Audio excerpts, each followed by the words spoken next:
Saludos, bienvenidos a Palante Boricua con el auspicio de Coca-Cola y Claro de Puerto Rico. Y hoy nos acompaña el periodista.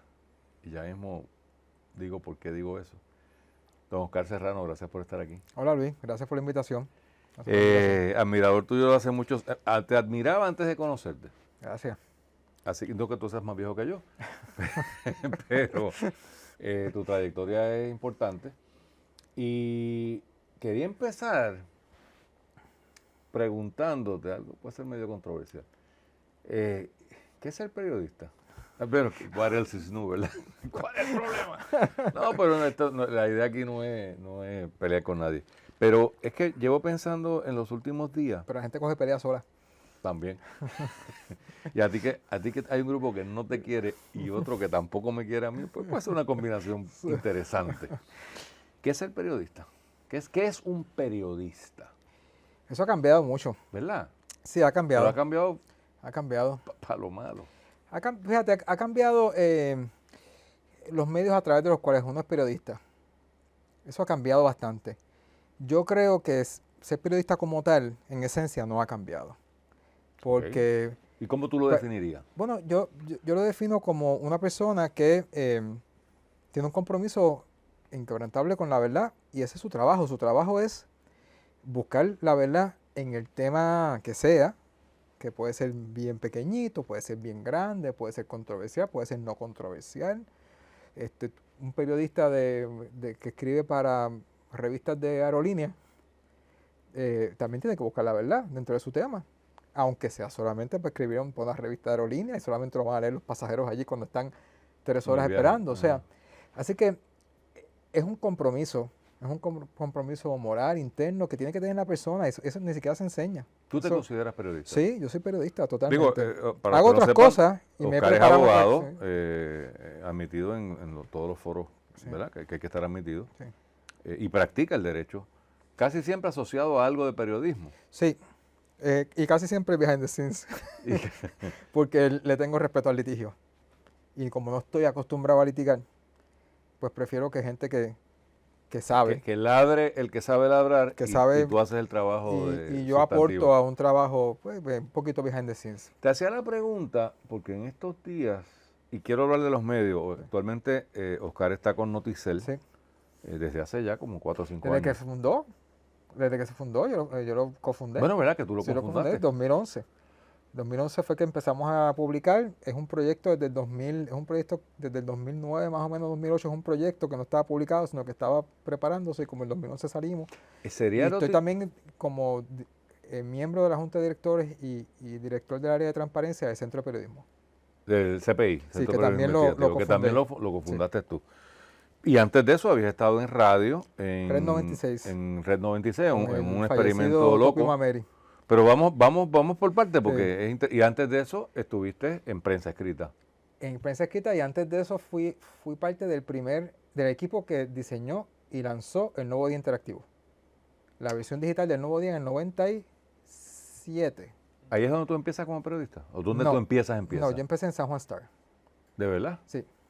Cuando salí de la universidad de San Juan Star. ¿Dónde tú estudiaste? En Sagrado Corazón. Ah, mira. En Sagrado Corazón Periodismo. Es profesora de allí, nuestra productora. Te preguntaba porque yo he notado en los últimos años que el periodista se ha movido al campo del analista. Antes había mucha controversia, todavía lo hay, dependiendo de la edad de los jugadores. Pero siempre se miraba con recelo al analista por parte del periodista porque daba su opinión y no era objetivo, no era balanceado. El concepto ese de la verdad, vaya usted a saber dónde está. Pero he notado que los periodistas han tomado un rol, o sea, los que se hacen llamar periodistas, nunca me he llamado a mí mismo como periodista por lo mismo que tú dijiste de los abogados. Yo respeto mucho a los periodistas y yo sé que yo no pretendo, sí pretendo dar mi verdad, pero es mi verdad, no pretendo buscar la verdad, creo que hay una diferencia. No pretendo ser objetivo, porque yo creo que si yo doy mi opinión no puedo ser objetivo, es mi opinión. Pero he visto que los periodistas a veces hacen unas cosas que verdaderamente me llaman la atención, porque toman postura. Sí. Y para mí un periodista eso que tú llamas buscar la verdad es reportar los datos. O sea, si tú estás en la protesta que está frente a Fortaleza por la razón X, pues tú no estás allí para estar ni asusando a la protesta, ni diciendo que hay más cuando hay menos. Sí, sí, Es para reportar los datos. sí, sí. Mira, excesos ha habido siempre. ¿Sí? Sí, excesos ha habido siempre y personas que, en todas las profesiones, que practican una profesión, hay quienes la practican mejor que otras. Ahora, yo creo que tu observación, yo la tomo, cuando la coloco en la historia del periodismo, la tomo de esta manera. El trabajo del periodista solía ser más un trabajo colectivo, entiéndase. Ser periodista solía implicar mucho más antes ser miembro de un grupo, de un medio, una redacción, un diario, un canal de televisión, una emisora de radio, un grupo de personas. Y en esa gestión las divisiones son más fáciles de establecer y de mantener. Es decir, tú eres reportero de un periódico, pues el periódico tiene un área de opinión y tiene un área de reportero y los que están contratados para esta área, había gente que decía, no, pues de esta área no pasan para esta área. Correcto, sí, ¿no? Y si pasan para esta área, pasan en estas condiciones, pasan. Y el periodista no solía tener los medios para manifestarse fuera de ese colectivo. Claro. Estaban todos. Sí, no había un Twitter. No había Porque, tu voz individual sí, no salía dentro de ese grupo. Por eso. ¿Sabes? Pero no estaba fuera. Claro, hay unas revoluciones que vienen con la comunicación que nos permiten a todos, no solamente a los periodistas, a todos convertirnos después en comunicadores, en personas que dan información, que dan opinión. Me gusta el análisis que has hecho porque precisamente creo que, o sea, de nuevo, desde el punto de vista del periodista, si yo escribo en el periódico una columna, un reportaje, y pongo mi nombre, pues obviamente lo escribí yo. Pero si por la noche llego a mi casa y prendo el Twitter y tuiteo algo, ya no estoy en el concepto del periódico, pero sigo siendo yo. Sí. Sí, y ahora Entonces, lo que tenemos es que el periodista tiene muchas más oportunidades de hablarle directamente a la audiencia. Tantas que ya hay muchos periodistas que ni siquiera son parte de un colectivo. Si tienen sus propios proyectos, son ellos mismos su medio, por así decirlo. sí, sí, ellos bueno, mismos son se los me que dan ocurre pensar información. en Radio Bonita. Bonita Radio, Carmen Enit, 5 millas, Luisa, News is My Business, Michelle Cantro, puede haber otros proyectos que se me están... Sí, se nos escapa, no estamos siendo... Y eso no quiere decir que no los reconozca, pero eso antes No existía. no era una posibilidad, simplemente no era una posibilidad. O sea, tú estabas metido dentro de un colectivo y punto. Bueno, oye, si queremos ir a un ejemplo donde estamos ahora mismo, este programa que usted está viendo por YouTube o por la página de Telemundo, o por la página del Vocero o por Telemundo.do, está siendo filmado en un estudio que no es de Telemundo y no tiene que ver nada con Telemundo en el sentido que tú dices gremial. Ni tiene nada por encima que no sea tú mismo. Correcto. O sea, Sí, eres tú. hay un equipo, ¿verdad?, que apoya, que hay un invitado, Sí. pero es un elemento independiente. Sí. Y también hay Que no era posible hace 15 años, 10. 10 no, años y cuidado si 5. Sí, no era posible. Y hay otra cosa, Luis. Hay incluso más individualidad del trabajo periodístico aún dentro de los que están en el colectivo. Porque ¿en qué otro momento tú recuerdas que la gente conociera tanto los nombres de los periodistas que trabajan en un medio particular? En Puerto Rico hay ejemplos, pero también, por ejemplo, en Washington Post, en el New York Times, se habla mucho más de lo que se hablaba antes del individuo periodista que escribe para el New York Times, o el individuo periodista que escribe para el Post, o el individuo, se habla mucho más, y ese individuo habla mucho más también. Yo he tratado desde mi cancha de analista, y no me quiero coger créditos que tal vez no sean míos, pero por ejemplo en nuestro programa tenemos el cuidado, Carlos y yo, de que cada vez que vamos a hacer referencia a una noticia, le damos el crédito al medio y al periodista. Precisamente por eso. Y es correcto porque es un trabajo de alguien. Es un trabajo de alguien. Sí, alguien lo hizo. Bien, mal. Bien, mal, o sea, para criticarlo, para ensalzarlo, sí, o para decir que es mi fuente de información. Pero es de alguien. Y esto, te digo, nos ha dado un poco de trabajo porque al principio, o sea, la primera vez que yo dije Noti1, un medio competidor, que es un medio competidor, me miraron como que, pero yo dije, pero es que si la noticia es una exclusiva de Noti1 y la trajo en una entrevista a Normando o Julio, y uso esos dos medios Sí. porque son competidores directos Sí. de la radio. Y yo le doy crédito al Nuevo Día, al Vocero, a mí no me importa, a Noticel. En casi todo el resto del mundo No pasa. no hay un problema con exacto. eso. No hay un problema con eso. No, pues Es aquí pero si es que yo lo aprendí viendo, tú pones CNN y de momento hablan de ABC del o hablan de BBC, Fox. ponen el hablan video. Sí. Y yo digo, pero es que así es que debe ser. Pero yo creo que hemos progresado, porque por lo menos ya a mí ni me miran, claro, me dejan tranquilo también. ¿Tú sabes? Es que a ti te tienen por perdido hace rato. Correcto, posiblemente. Pero tú sabes que ese punto me lleva a tu pregunta inicial, de qué es un periodista y por qué. Porque precisamente firmar tu trabajo es la evidencia diaria de compromiso que tiene el periodista con su trabajo. Y esa es una de las diferencias de los que se dedican a periodismo y los que no. Porque si yo me dedico a periodismo, yo dependo, mi existencia depende de que me crean. Claro, credibilidad. Punto. Vamos a poner un ejemplo. Y si pongo mi nombre, yo estoy diciendo, esto fui yo. Así que cada vez que yo pongo mi nombre, estoy poniendo mi credibilidad a la evaluación del público.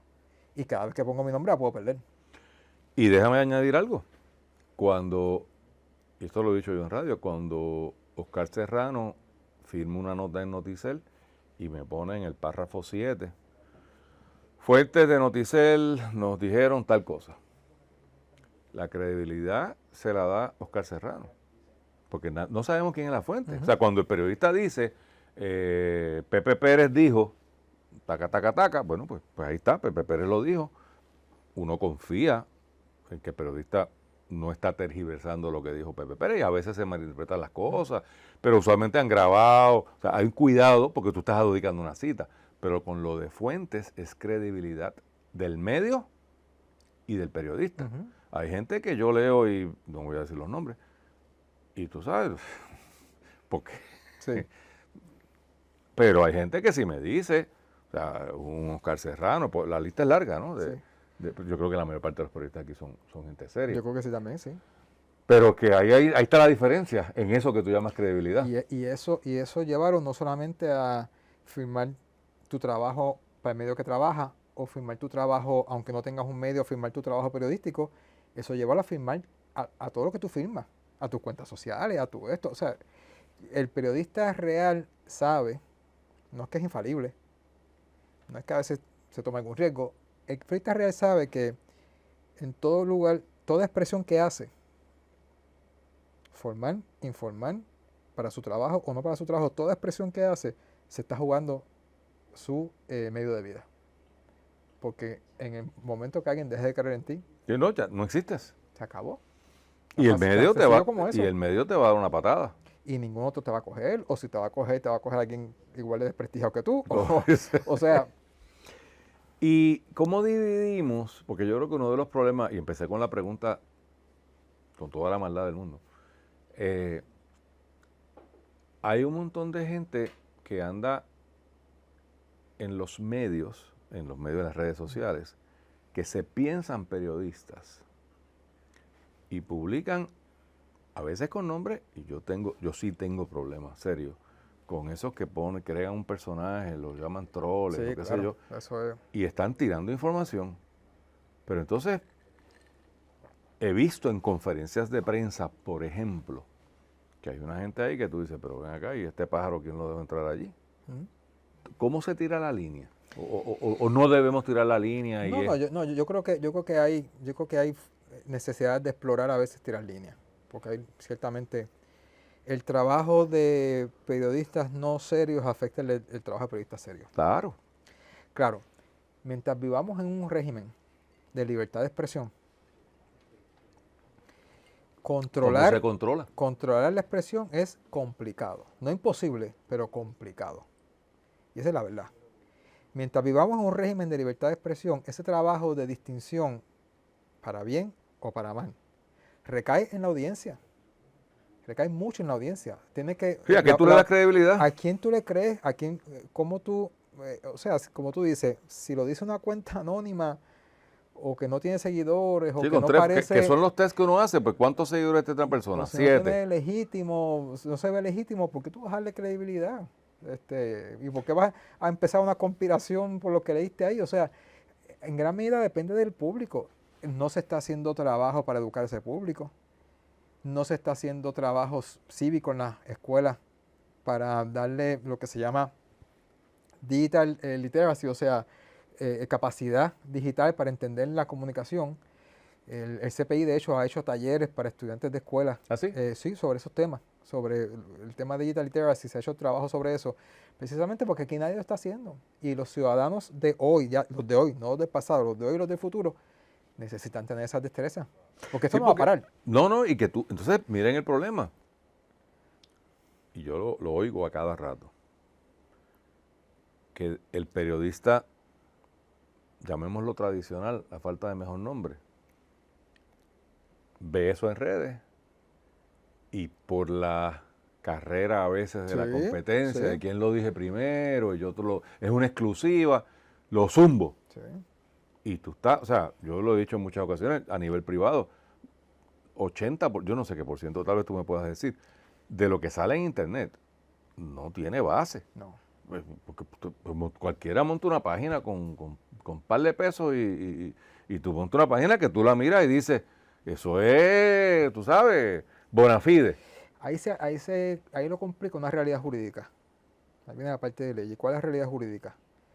Que el esquema de difamación que existe en Puerto Rico, muy similar al de Estados Unidos, básicamente, si tú, periodista, puedes evidenciar que estabas citando otra cosa y que no le añadiste, ni le quitaste, ni tergiversaste nada, pues tienes un nivel de seguridad. seguridad. Sí, pero esa cosa tiene que tener credibilidad. Eso se puede abusar. ¿Ves? Porque si te lo puso ahí Eso se puede abusar. Pepito Pérez, que nadie sabe quién es. Eso se puede abusar porque se supone que sean procedimientos oficiales. La regla es básicamente en procedimientos oficiales o en fuentes, tú sabes, que Fidedigna. fidedignas. No cualquier cosa. Pero lamentablemente algunos compañeros y algunos medios, Sí, como que se mandan. quizás con eso en mente, a lo mejor ni siquiera tienen eso en mente, pero a lo mejor con eso en mente dicen, pues, si salió en tal sitio y yo lo que voy a hacer es citarlo, pues vamos para adelante. Déjame darte un ejemplo. Digo, a ti no, tú lo sabes. Si yo cojo una demanda que se radicó en el tribunal, la leo, cojo mi micrófono y digo, fulano, el demandante, dice que Mengano, el demandado, le hizo ABC. Ujú. Y ahí lo dice, ¿verdad? Yo no me lo inventé. Yo estoy utilizando una fuente fidedigna donde no debería haber ningún problema. Aunque resulte que el demandante no dijo la verdad, porque eso lo determinará un juez en su día.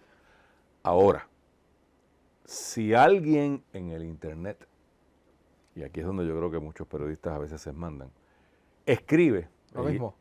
bueno, escribe lo que sea, pero tú no has visto la demanda.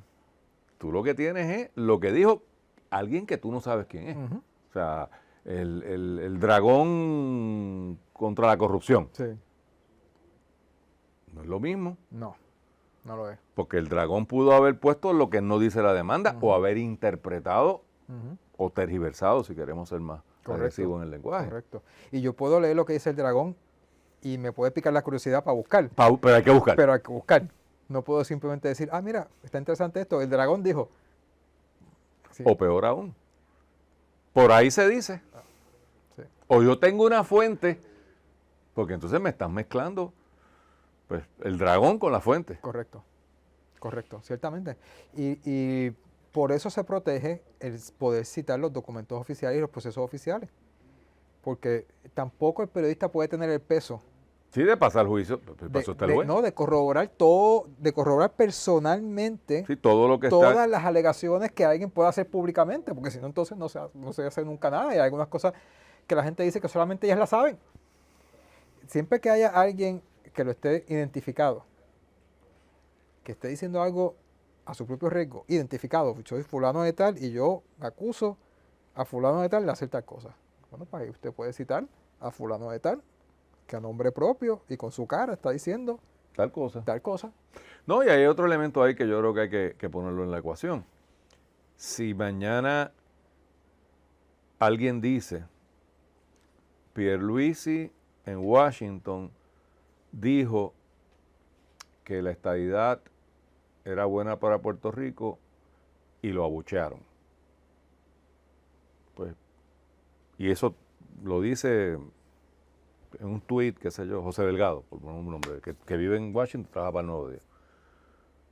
Si después resulta que eso no es verdad, pero mira, era razonable, es algo lógico, coja el mismo statement y ponga Pierluisi sobrevolando el espacio sideral en Artemis, dijo X cosa. Oiga, probablemente Pierluisi no estaba montado. O sea, no hace falta ser un Sí, científico de Artemis sí. para concluir que, oye, esa información puede ser verdad, ¿verdad? Dijo de la estadidad y lo abucharon el ruso que tenía al lado. Pero, ¿qué hacía Pierluisi en Artemis? O sea, eso sí hay que investigarlo más. La misma información. Y tú traes otro elemento de la modernidad, que ha cambiado el oficio, que es importante traerlo.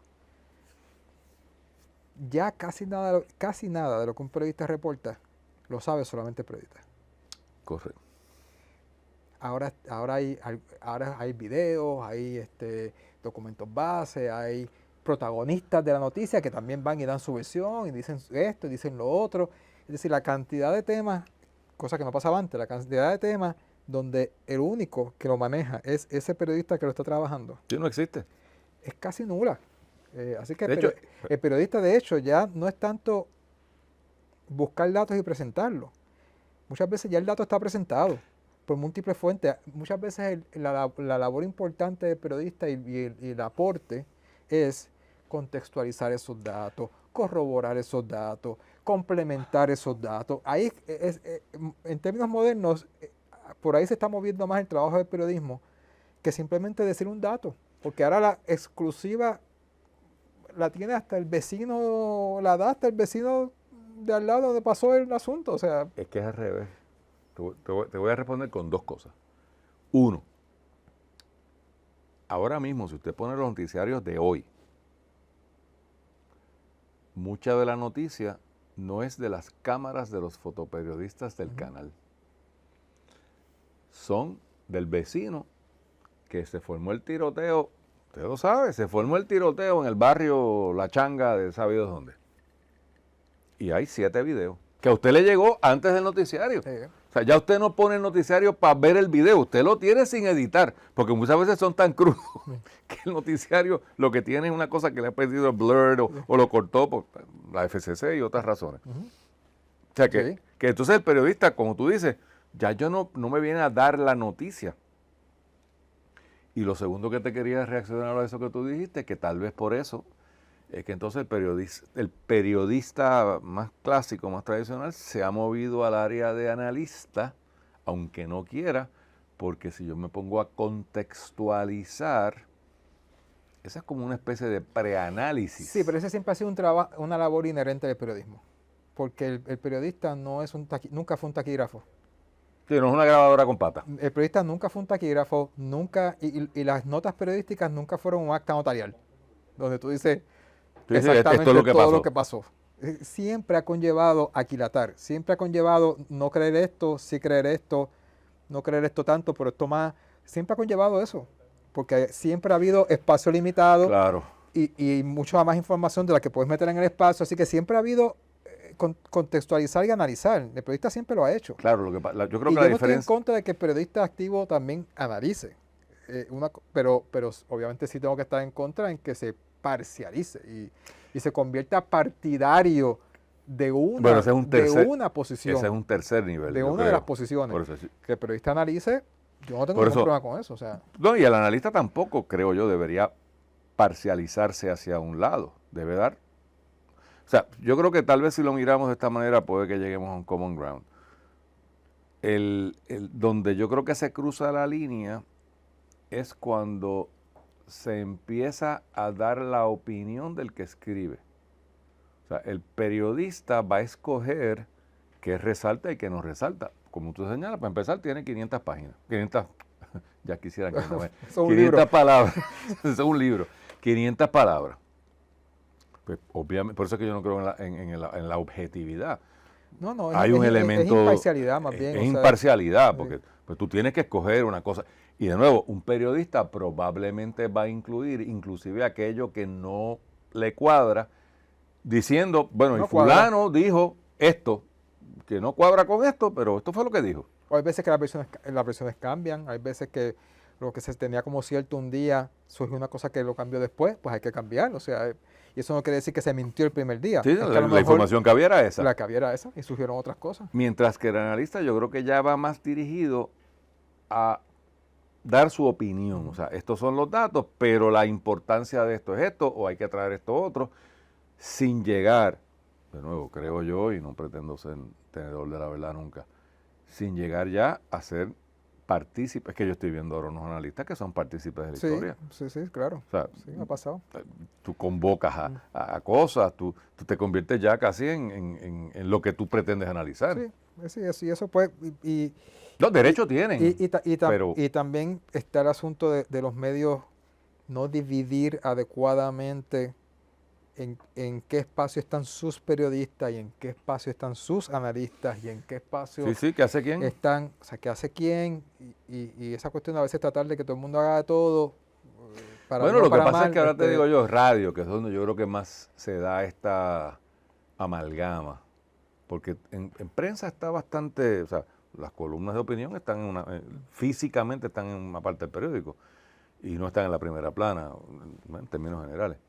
Y en televisión, igual más o menos leen las noticias y te dan. Yo creo que en radio donde se da este fenómeno, y digo, los que tengan edad se podrán acordar, hace 20 años en CACU literalmente se leían titulares. O sea, usted ponía el noticiario, y iban uno detrás del otro. Yo creo que ya no, lo que más se puede aproximar a eso sería quien Penchi cuando hace algo por las mañanas. Y cuidado.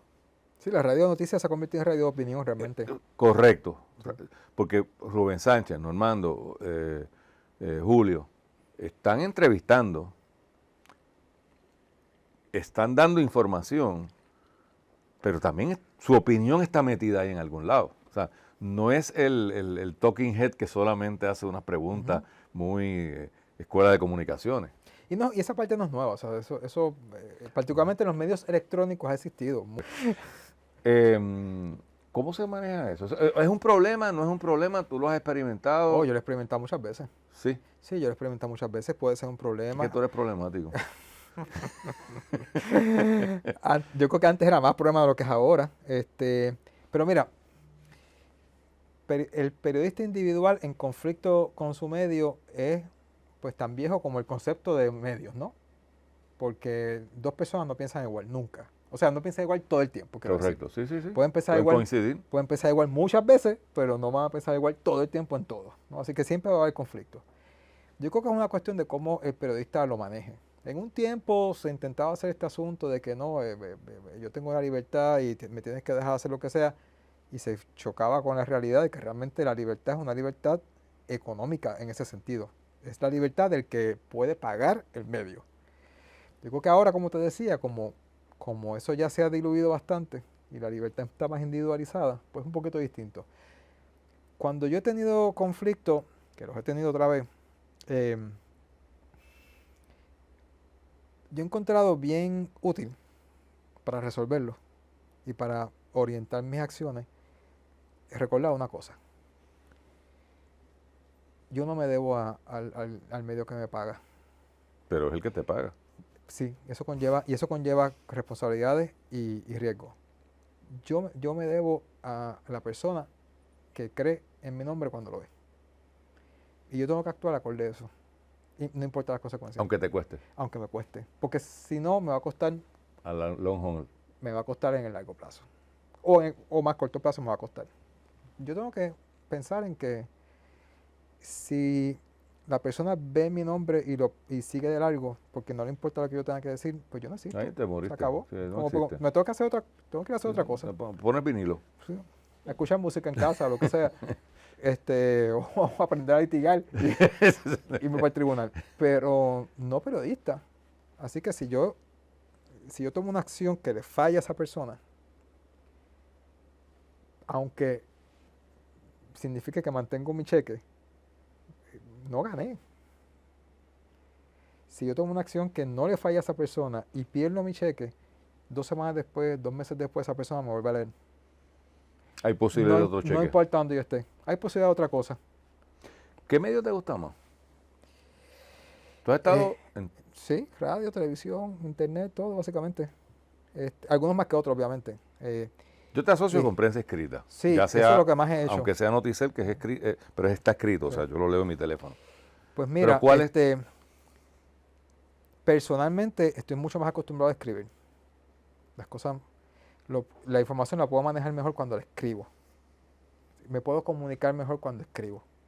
Es una cuestión de costumbre, de forma de pensar. Los mismos estudios de derecho también, a veces tú sabes que te dañan la mente para siempre.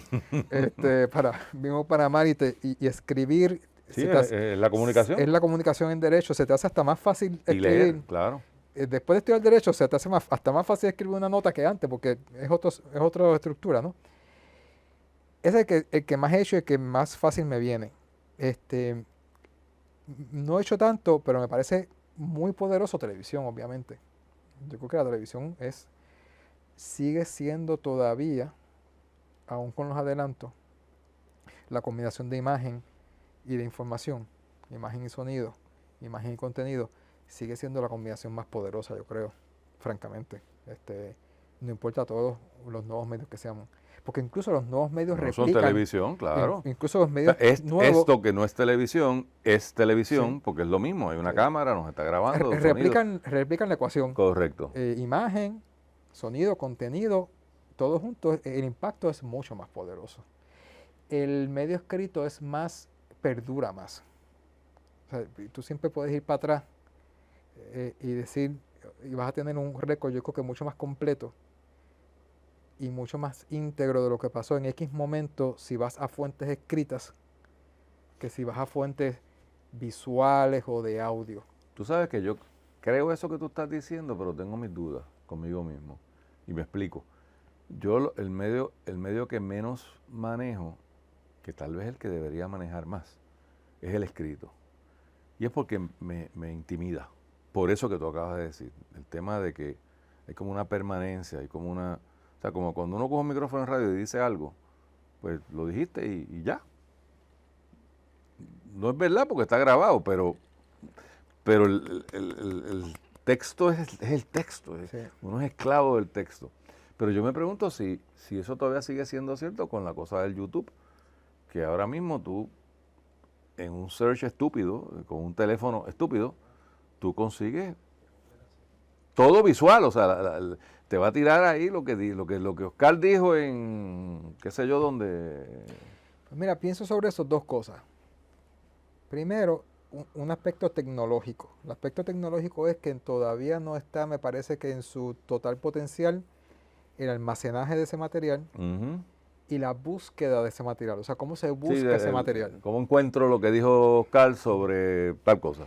Y el segundo elemento es que es el tiempo de consumo. Lo que yo digo en una nota que una persona lee en 20 minutos, a lo mejor tarda 1 hora y media en video.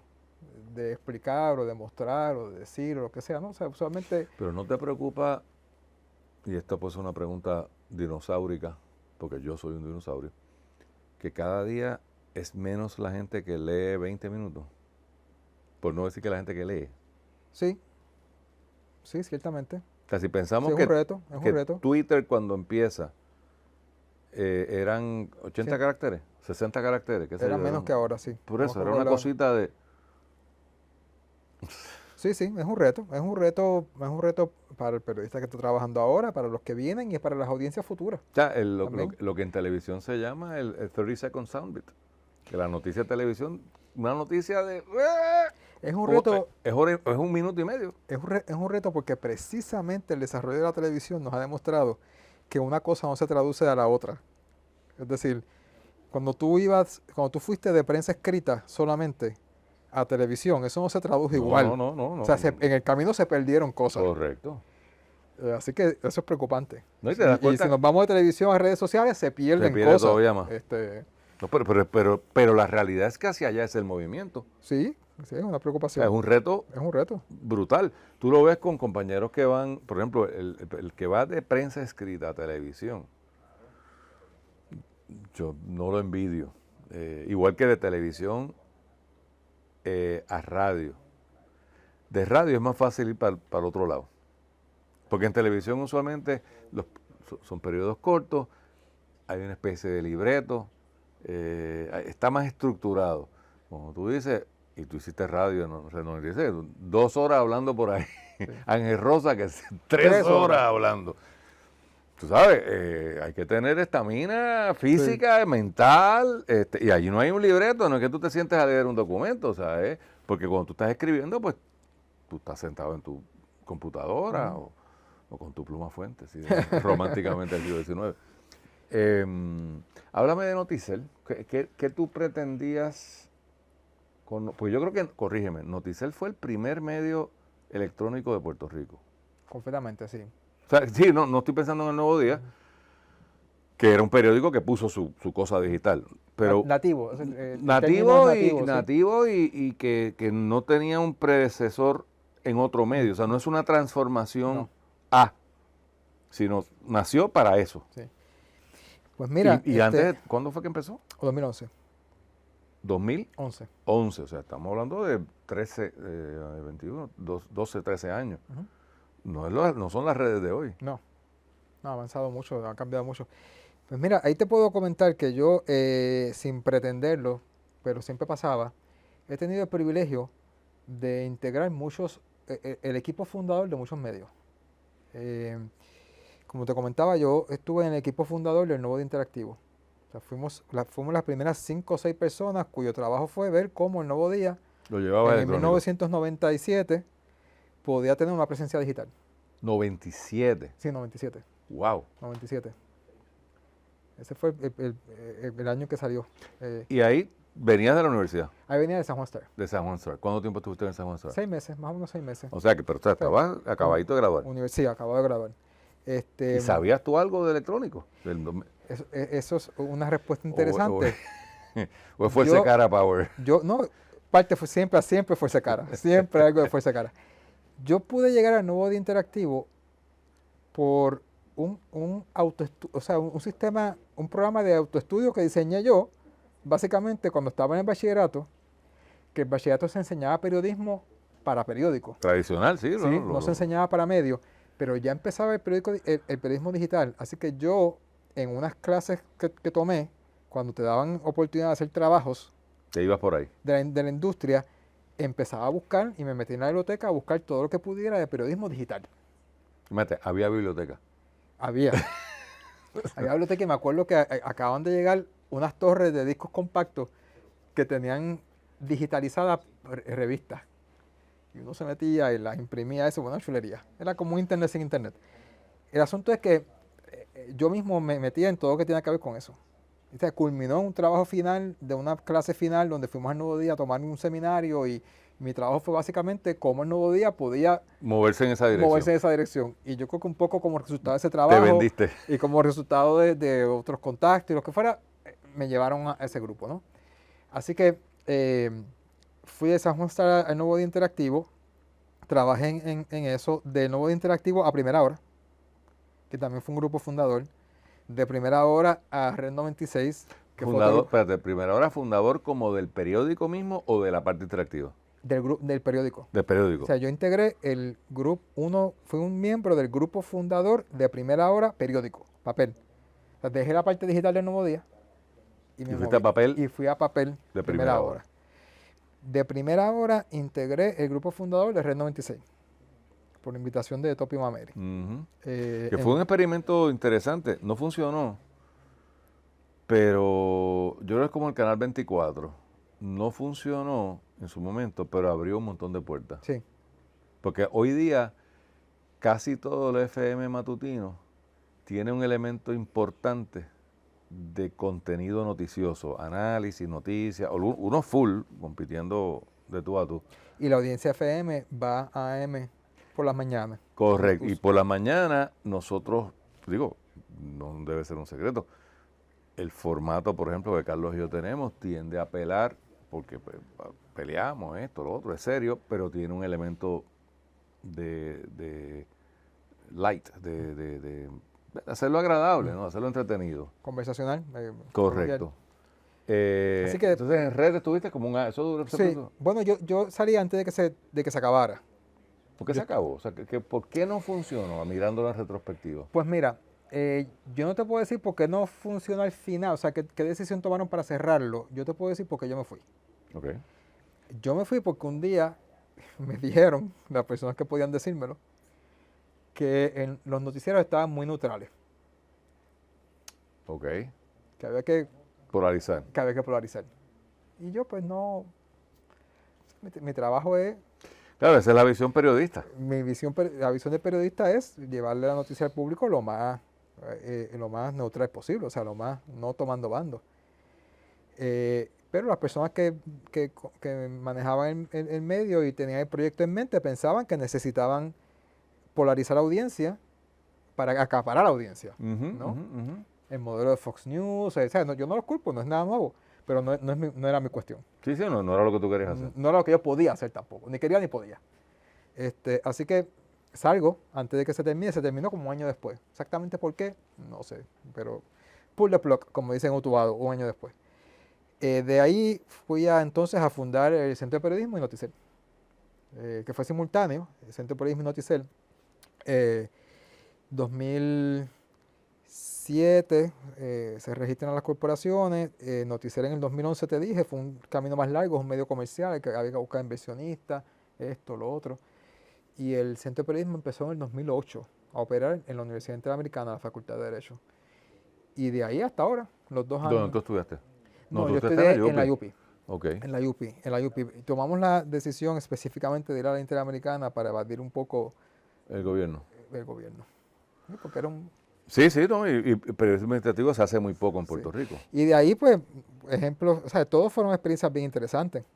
No las que esperaba tener como periodista. Porque cuando tú eres miembro de un equipo fundador, Bueno, te involucras en el desarrollo empresarial casi y del... te conviertes en el que tienes que sentar la pauta para que otro venga y diga, ¡ah! Eso no me gusta, eso no está en mi agenda. Exacto, y fue muy interesante. Y Noticel fue una experiencia muy interesante de comercio, ¿no? De empresa. Sí, de montar un negocio. Montar un negocio, desarrollarlo, venderlo, como sucedió que lo vendimos. Pero sigues ahí. Sí, sigo como periodista. No tengo ninguna responsabilidad gerencial ni de dirección del medio. Simplemente soy responsable por mi trabajo. Antes era responsable por todo. Ahora soy responsable de mi trabajo nada más. Muy bien. Gracias, Oscar. Gracias a ti. Gracias por la oportunidad. Y seguimos, habrá que repetir después, porque tú eres importante en nuestro país Gracias. y no te echo... en la próxima te adelanto las preguntas, para que vayas a hacer una asignación.